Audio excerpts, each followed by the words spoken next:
আসসালামু আলাইকুম। Redmi note 10T 5G মডেলের এই ফোনটিতে সমস্যা হচ্ছে, হঠাৎ করে বন্ধ হয়ে যায়। মোবাইলটি যখন আমাদের কাছে ফার্স্ট টাইম আনা হয় তখন মোবাইলটিতে আমরা যেটা দেখতে পাই, এখানে সিস্টেম কারাপ্টেড লেখা এসে মোবাইলটি বন্ধ হয়ে যেত। তারপরে মোবাইলটিকে ফ্ল্যাশিং করা হয়, এরপরে মোবাইলটি কিছুক্ষণ চলে পুনরায় রিড হয়ে যায়। এই মুহূর্তে আমরা এটা যে CPU IC এবং eMMC IC আছে এগুলো রিবোলিং করার মাধ্যমে এই সমস্যাটি সমাধান করার চেষ্টা করব। যদিও এই ফোনটার যে CPU ICটি আছে এই ICটি আমরা আগেও একবার রিবোলিং করে দেখেছি, তারপরেও কিন্তু সমস্যাটির সমাধান হয় নাই। এই জন্য আমরা এখন CPU এবং eMMC IC দুটোকেই একসাথে তুলে নিয়েছি। আমরা এগুলোকে রিবোলিং করে লাগিয়ে দেখবো এই সমস্যাটির সমাধান হয় কিনা। আইসিটি রিবোলিং করার আগে আমরা মাদারবোর্ডের মধ্যে যে বাড়তি লিডগুলো লেগে গেছে এগুলো প্রত্যেকটাকে সোল্ডারিং আয়রনের মাধ্যমে সমান করে নেব। এতে করে আমরা যখন সোল্ডারিং উইক দিয়ে মাদারবোর্ডগুলো ক্লিন করব তখন পুরো মাদারবোর্ডটি খুব সুন্দরভাবে ক্লিন হয়ে যাবে, প্রত্যেকটা বল এক সমান হয়ে যাবে।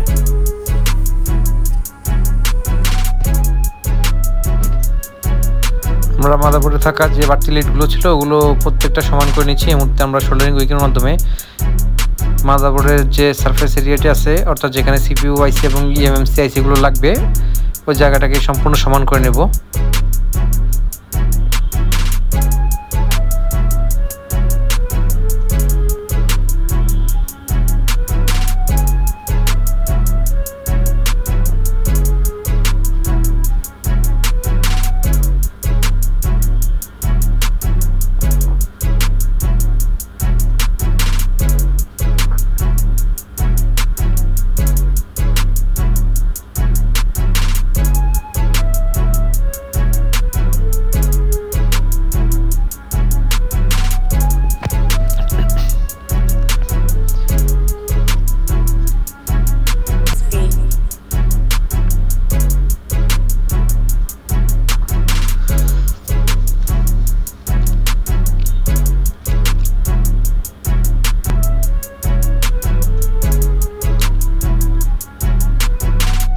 মাদারবোর্ডটিকে খুব সুন্দরভাবে ক্লিন করে নিয়েছি। আমাদের মাদারবোর্ডটি এই মুহূর্তে আইসিগুলো লাগানোর জন্য একদম প্রস্তুত।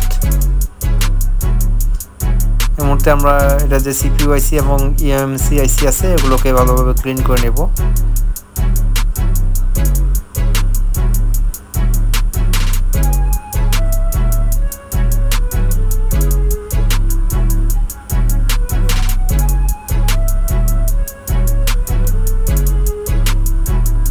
আইসিটি ক্লিন করার সময় আমরা যেটা দেখতে পাচ্ছি, এখানে কয়েকটা বল একটার সাথে শর্ট হয়ে আছে, অর্থাৎ CPU ICর উপরে পাতলা একটা লেয়ার থাকে, ওই লেয়ারটা কিছু কিছু জায়গায় ড্যামেজ দেখা যাচ্ছে।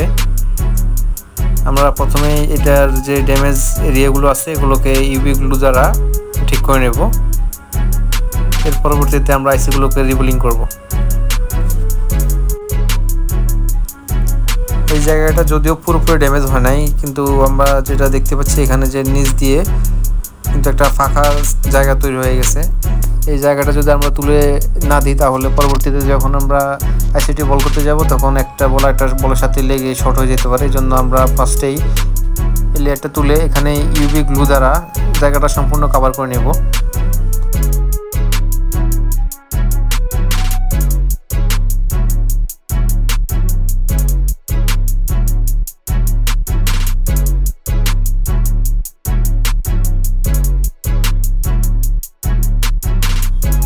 আমরা CPU ICতে যেখানে ড্যামেজ ছিল ওইখানে খুব সুন্দরভাবে UV গ্লু দিয়ে দিয়েছি। এই মুহূর্তে আমরা UV লাইটের মাধ্যমে এই গ্লুগুলোকে শক্ত করে নেব।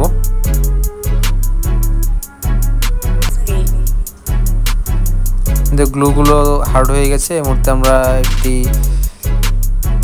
ব্লেডের মাধ্যমে এই আইসির বলগুলো আছে এই বলগুলোকে স্কেচ করে নেব। এতে করে আমরা যখন আইসিটি রিবোলিং করে লাগাবো তখন খুব সুন্দরভাবে এই বলগুলো আইসির সাথে ধরে যাবে। আমরা এখানে স্কেচ করার সময় একটু বেশি পরিমাণ স্কেচ হয়ে যায়, এই জন্য আমরা এখানে পুনরায় যে UV গ্লু আছে এগুলো দিয়ে জায়গাটা আবার পরিপূর্ণ করে দেওয়ার চেষ্টা করব।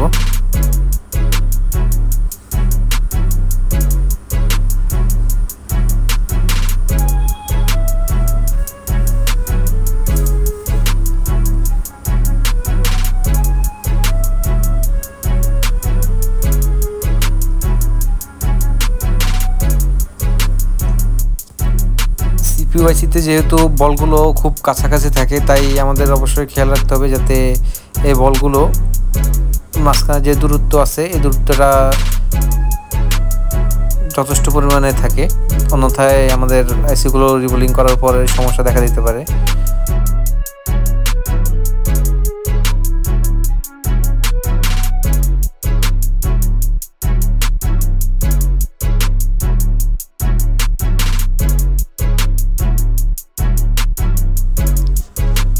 আমাদের সিপিইউআইসিটি রিবোলিং করার জন্য সম্পূর্ণ প্রস্তুত। এই মুহূর্তে আমরা এটার যে ইউএমসি আইসি আছে এই আইসিকে ভালোভাবে ক্লিন করে নেব। এখানের বলগুলো অত্যন্ত বড় আকারের থাকায় আমরা প্রথমেই শোল্ডারিং আয়রনের মাধ্যমে বলগুলো ছোট করে নিয়েছি। এই মুহূর্তে আমরা রিশোল্ডার ওয়ারের মাধ্যমে এটার যে বলগুলো আছে প্রত্যেকটাকে সমান করে নিলাম। আমরা দেখতে পাচ্ছি এখানে একটি বল মিসিং আছে। এখানে পাশ থেকে দেখা যাচ্ছে একটি লাইন কিন্তু এই বলটার দিকে আসছে, তাই আমরা এখান থেকে একটু স্কেচ করে দেখব এখানে আদৌ কোনো লাইন আছে কিনা। যদিও এই লাইনটি এনসি হওয়ার কথা, কিন্তু কিছু কিছু ক্ষেত্রে দেখা যায় এই বলগুলোতেও পজিটিভ লাইন থাকে। আমরা স্কেচ করার পরে এখানে কোনো লাইন দেখতে পেলাম না, তাই আমরা এই জায়গাটাকে ইউভি গ্লু দ্বারা কভার করে নিব। আমাদের ইউভি গ্লুগুলো শুকাতে শুকাতে আমরা এখানে আইসিগুলো রিভল করার জন্য যে স্টেনসিল প্লেট আছে ওই প্লেটগুলোকে রেডি করে নিচ্ছি।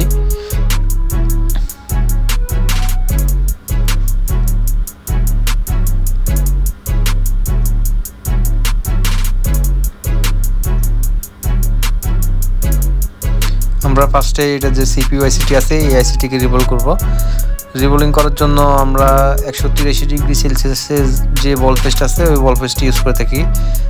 যদিও সিপিইউআইসির জন্য যত বেশি টেম্পারেচারের বল পেস্ট ইউজ করা যায় তত বেশি টেকসই হয়, কিন্তু অনেক ক্ষেত্রে দেখা যায় আমরা যখন ওভার কোনো টেম্পারেচারের বল পেস্ট আইসির মধ্যে অ্যাপ্লাই করি তখন প্রচুর পরিমাণে হিট দেওয়া লাগে এই ফেসগুলো গলানোর জন্য, এতে করে আইসিগুলো ড্যামেজ হয়ে যাওয়ার সম্ভাবনা অনেকটাই বেশি থাকে।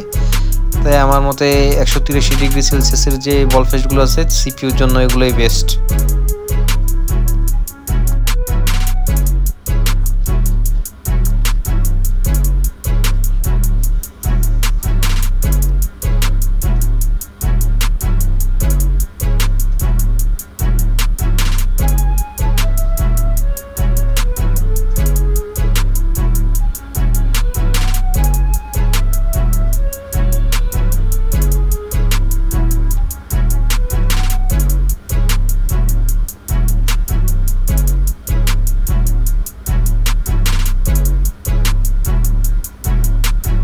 আমরা আইসিটি বল করার পর দেখতে পাচ্ছি এখানে একটি বল মিসিং আছে। এই বলটা আমরা স্টেনসিল প্লেট থেকে নিয়ে এখানে লাগিয়ে দেব। আইসিটি পুনরায় সম্পূর্ণ রিভল করার কোনো প্রয়োজন নেই।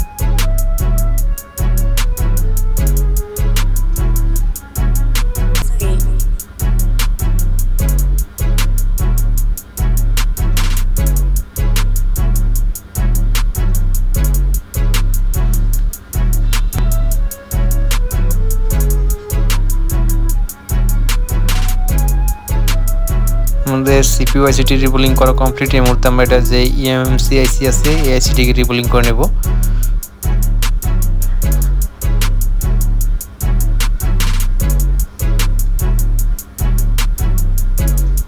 সিপিইউআইসি তুলনায় এই ধরনের আইসিগুলো রিবোলিং করা অত্যন্ত সোজা, কারণ এগুলোর বলগুলো অত্যন্ত বড় আকার থাকে এবং একটা বল থেকে আরেকটা বলের দূরত্ব অনেকটাই থাকে, তাই এগুলো খুব সহজে রিবোল করে নেওয়া যায়।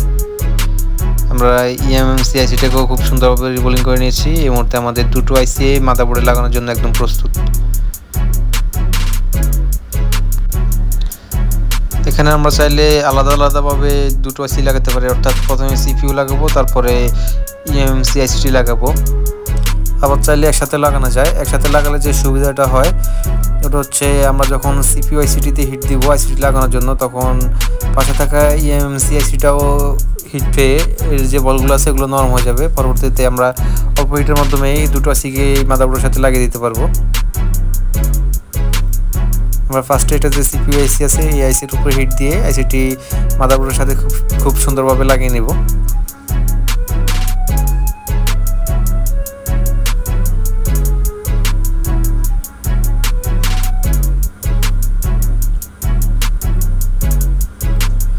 আমাদের সিপিইউ আইসিটি লাগানো কমপ্লিট। এই মুহূর্তে আমরা এটা যে ইএমএমসি আইসি আছে এই আইসিটিকে মাদারবোর্ডের সাথে লাগিয়ে দেওয়ার চেষ্টা করব। আমরা দুটো আইসিকে খুব সুন্দরভাবে মাদারবোর্ডের সাথে লাগিয়ে নিয়েছি। এই মুহূর্তে মাদারবোর্ডটি ঠান্ডা হওয়ার জন্য আমরা একটু অপেক্ষা করব।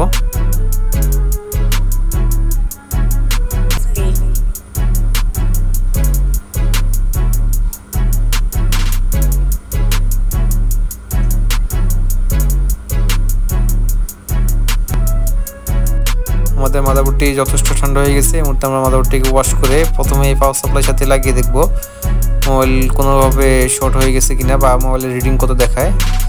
পাওয়ার সাপ্লাইয়ের সাথে লাগানোর পর যেটা বুঝতে পারলাম আমাদের মোবাইলটি কিন্তু চালু হয়ে যাওয়ার কথা। আমরা মাদারবোর্ডটিকে মোবাইলের সাথে লাগিয়ে প্রথমে চার্জিং কানেকশন দিয়ে দেখব।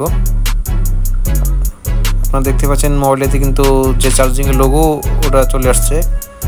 মোবাইলটির ব্যাটারিতে চার্জ ছিল না, তাই আমরা মোবাইলটিতে পরবর্তীতে চার্জ দিয়ে আপনাদের চালু করে দেখানোর চেষ্টা করতেছি।